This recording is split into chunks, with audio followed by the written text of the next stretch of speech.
Продолжува броењето на гласовите откако афганистанците излегоа во рекорден број на гласачките места и покрај заканите за насилство. Ова е Ашраф Гани, председателски кандидат.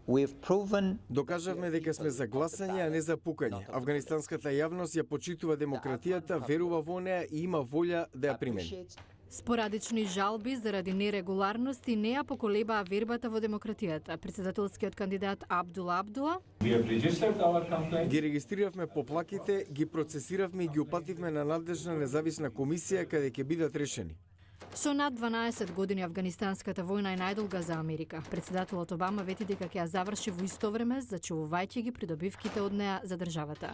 Администрацијата смета на успешниот трансфер на власта под надзор на се поспособните афганистански сили како доказ за исправноста на незината стратегија позната како наплив и повлекување. Джош Ернест е портпарол на Белата куќа. Ова се поразлични избори од оние во САД каде имаме резултат уште истата ноќ. Но ние се надеваме дека изборите ќе бидат мирни и прифатливи за афганистанскиот народ. Стабилна политичка транзиција на власта е критична за одржување на меѓународната помош за Афганистан. За разлика од председателот на заменување Хамид Карзаи, сите председателски кандидати кажаа дека ќе го потпишат билатералниот безбедносен договор со САД во земјата да останат неколку илјади безбедносен персонал, главно за обука и советување.